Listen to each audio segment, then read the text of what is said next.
So reverse grid finishing order. So Andrew Goldman's going to be taking pole with Nathan Varney on P2. Then it's Jason Dunn and Shannon Fever on the second row, with Matt Stewart and John Baldwin on the third. Fourth row is Liam Caplice and Sebastian Vardal. And then for P9 and 10, it's Brett Barker and of course Blake Urquhart, the winner there. And then everybody else will be starting from their finishing positions. So Adam Whalen and Ben Pollock. Then Nick Buxton and Scotty Rankin. Nick Wernhorst and Rodney Hobbs, and Peter Hunter and Hendrik Kranziger. So we will see a field of 18 cars out there, which is a fairly decent pack of the little radicals. So exciting to see how this one goes, and we'll get a new starting grid as well. Yeah, absolutely. They're just starting to peel away now. So we might do something that we haven't been able to do. We might get Scotty, if you don't mind. We'll jump on board with you. We might get you to ride on board with you for the start of the race. I might not get you to call the start of the race from on board. That might be a little bit harsh to extend you there, we'll mate. See how we go. But yeah, if you guys can call it, I'll try and not bungle this one, eh? I'll leave it up to you, Carl. And away we go. I'll leave it to Scotty. Well, I don't think Scotty's going to call it. It's gone green here to the spin. To the right, Scotty, to the right, to the right, to the left. Getting caught in the rear. Just getting caught right up the rear by Jason Dunn by the looks of it. That is an unfortunate one. A lot of cars caught up in that one. That was disastrous start there. Oh, mate, heart rate's up already, I'll tell you what. Luckily you weren't calling that, Scotty. You wouldn't know where to go. But, oh, Varney goes off as well. Oh, he's gone into the sky. That is a huge... car. That is a disastrous crash. I hope he's not in VR. He will be depositing everywhere. I've got a feeling that he is a VR driver, so dear me. That is very unfortunate. I was talking to a couple of his colleagues today, and I'm pretty sure he does race in VR, so that is very unfortunate. There are a lot of damaged cars out there. Well, what's that? Baker I was going to say. taken the lead, and Liam Caplice. Liam Caplice. So it resumes at the front here. We've got Matty Stewart in third after all of that, with Jason Dunn in fourth. Peter Hunter comes through in fifth right behind him. Ben Pollock, Nick Warnest, and then we have Scotty Rankin as well. So it worked out reasonably well. It is Jason Dunn having a big moment as he comes out of... whereabouts are we? It was to Puon, yeah. Just towards Puon. He's just got on the little bit of rumble strip, a bit too hard, probably accelerated too hard, and just spun it. So unfortunate for Jason Dunn there. He got into the back by somebody at the start, and that sort of was the lead of that incident. So I'm just waiting for everything to update on my side, because after all of that excitement, my timing screen is an absolute mess. I think it's Ian has just come on and asked if we can call Hendrik Hendo Zingerberger. So we can certainly do that. We don't mind a bit of that sort of activity on the stream. Thanks for joining us. Makes our job a little bit easier as well, to be honest. If it's Hendo Zingerberger, we'll give him that one until he tells us not to. That does make my life slightly easier, I must admit. He's doing very well at the moment. Zingerberger is up in P8, so Hendo Zingerberger up in P8 at the moment. He's got a bit of damage. Out. Yeah, he's got a little bit of damage on the front of him, just ahead of Sebastian Vardell, and he's just behind Scotty Rankin at the moment. So the BWT bright pink livery on that car.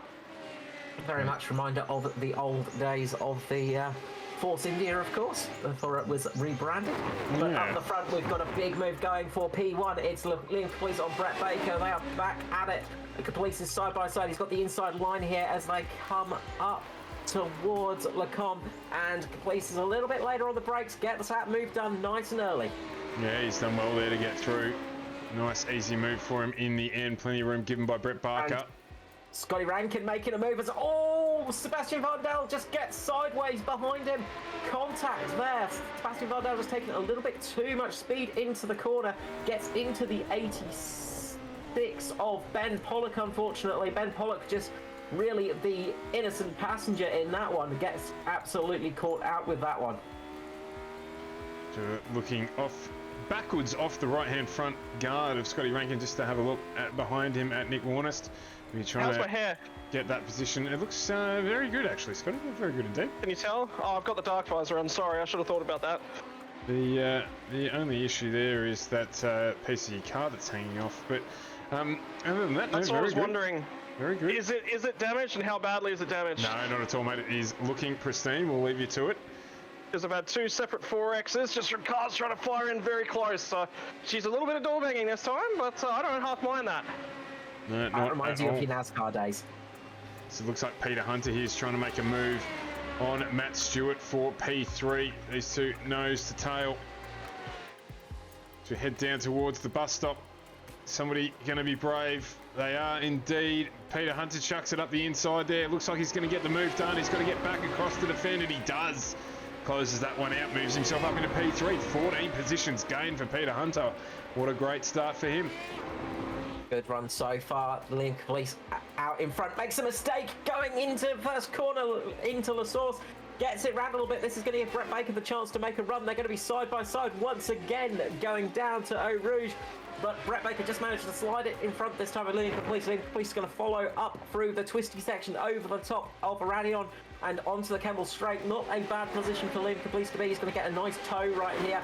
Just behind him, Peter Hunter just keeping Matt Stewart just behind him at the moment. But Stewart's going to get a good run here. Gets out a little bit too early, possibly. That might be a little bit of a mistake, just getting out that soon, because you're not going to get full advantage there. But will he make the move work? He's going to have the inside line here. Doesn't quite make it work that time. A little bit of traffic coming up as well with, I think that might be Nathan Varney coming up to the race Varney's leaders. Just lost the rear. Oh, he has to. He's managed to save it there. Obviously feeling a bit dizzy still after that big tumble, but just keeps it going. Meanwhile, Peter Hunter's just been caught out, unfortunately. Matt Stewart's just caught the back of Hunter, and just the slightest little tag there, and Hunter's gone round. So unfortunate for him. That's dropped him down just behind Scotty Rankin. So Scotty Rankin up to P4 now. I think with Nathan Varney, I'm not sure that you don't need to present your passport on the way back down. He went so high up in the air there, so... Yeah, I think he managed to travel between Germany and Holland in the same trip with that big flip. So he's been to pretty much every country that borders Belgium, bar France. What's the COVID restrictions on that one, boys? Well, he certainly would have had to say something, Scott. If you're heavily involved in a race here, mate, you might want to focus. Peter Hunter here, looking really pacey behind you. He's going to draft me. I think the goal here is to work together on both of these two major straights, because if we can slingshot, we've got a really good chance of hunting these guys ahead of us down. So, yeah, I'm not sure if Peter's thinking that, but anyway, we'll leave you to it. See if they can get a bit of working together happening there. There's a little bit of damage on the back of Peter Hunter. Yeah. Nick Van Haas making a move on... Who was that? Sorry. on Sebastian Vandal. So it's those two battling away at the moment. So Nick Van Hulst and Vardell battling it out, and Vardell has just got ahead. So nice move there from Vardell and recovery drive. Man, these things look fun. Plenty of squirt, handle, brake well, great racing. And Caplice is again trying to make the move up the front. Doesn't quite have the speed. But again gets right to the back of Brett Baker there. Really trying to make the pass at the moment. Can't make it happen this time round. But Liam Caplice is desperately trying to get a win right here. Really, really hungry looking out there. Yeah, absolutely, he is. And why not? Start of the season. Season 5. He wants to get that win, particularly after the last race. He did drop back to P5, having been in the contest at the front the whole way through. So he wanted to try and convert this one, but so will Brett Barker, who managed to snag that P2. If he wins this, he'll be the round winner, you would suspect. I think Liam Caplice is sitting in a good spot at the moment. But yeah, as you say, Brett Barker had a good race last time out. Really strong finish. Obviously, it's Liam Caplice finished down in P4 the last race. So yeah, Brett Barker is looking really good at the moment. Yeah, this will get him the round win. Really good run. Yeah, it will get him the round win. So he'll be may not be aware of that. I don't know. When you're driving, you sometimes have one eye on the prize, but at the moment he's got a lock up there. He's got 2 wing mirrors full of the number 9 entry, the ILEC entry of Liam Caplice.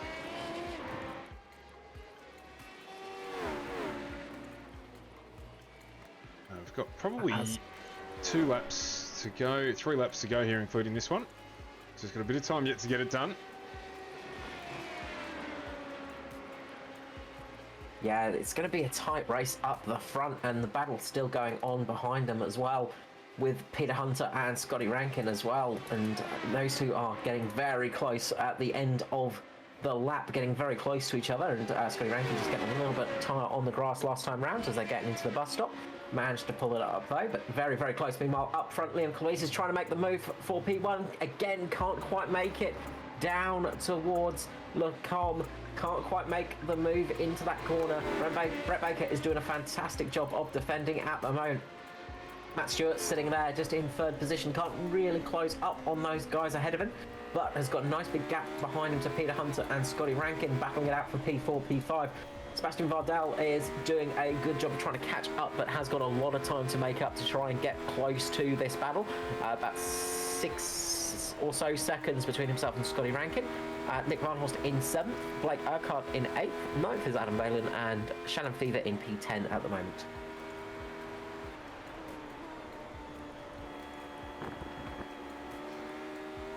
Just a reminder there, complete Liam running the Lamborghini last season. So it's got the Radical here all liveried up. Like that's got the FGM eCast logo on the nose. Don't mind staying here for a couple of minutes just to appreciate that. But no, good.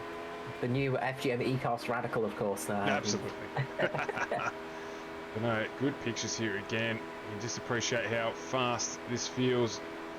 And these cars flat out through here. One of the best corners in World Motorsport, that one. At this track. Getting up to about 240 kilometers per hour down these straights here. You know, these things are wickedly fast. You know, it feels fast because it is fast. Looks like it was John Baldwin, I think maybe they're just touring the bus shelter, perhaps you might call it, the area behind the bus stop. So having a sneaky smoke behind the bus shelter, it looks like. Absolutely, no. It's just obviously run deep.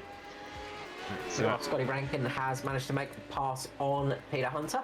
So those two going side by side through Blanchimont and absolutely keeping it nailed. Scotty Rankin just managing to make that pass now and is going to try and pull it out as they go up through Rouge and across Radion. But now Scotty Rankin has got Hunter all over the back of him and he's going to get that draft right now. A little bit of damage on the rear wing of Hunter. You can see Hunter's already side by side. Get a little bit of advantage from the side drive for a moment, but he's going to start stalling out a little bit. See Scotty just getting right underneath there, just tucking a little bit. He's going to have the inside line here.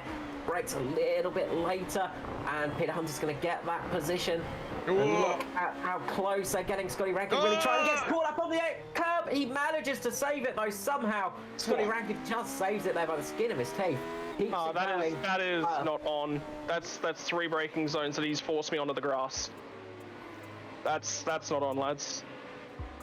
Very close racing there. Yeah, it looks like he was really putting up a strong defence. Look, I mean, I was probably going to have to yield the corner to him anyway. That's fine. I have no problem with having to yield the corner to him. I don't enjoy once. Okay, once is a mistake. 3 times, that's not a mistake.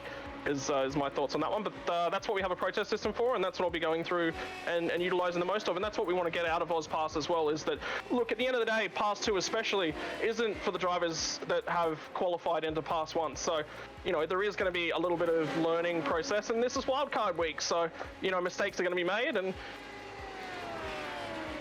makes it that little bit harder, of course, because everybody's out here to drive the GT3s, and you're out here to Radical instead, and that's a very different car to drive. Sometimes you've not driven it in anger, and that can really throw you off a little bit. So it's the thing about the wildcards in the series, it does add a little bit of extra flavour. Meanwhile, Brett Barker is going to be leading just ahead of Liam Caplice. Those two still battling it out, trying to get the lead of this race. Liam Caplice just sitting there, just sitting back thinking, oh, I want this win so much, but can't do much about it. Brett Baker just thinking, oh, I can get a win here and a P2. This is going to be a very good start to the season for me. Yeah, white flag is out, so this will be the last lap of the race, last lap of the second race of PASS2 here on FGM eCast. We're going to give a big shout out to our sponsors in a minute as well. Of course, they've got a whole raft of them once again this season, supporting the leading GT3 series, what do you think, in Australia? So as it continues to grow and develop, but plenty of pressure put on here by Liam Caplice. Now he knows he's probably going to get 1 or 2 opportunities left to get this done. We did see out of the last corner, of course, a change for P2 in the first race. So Barker here, his job is just to make sure he minimises the wheel spin, focuses on the track in front of him, doesn't spend too much time watching in his mirrors to try and defend, because that is one surefire way to run wide.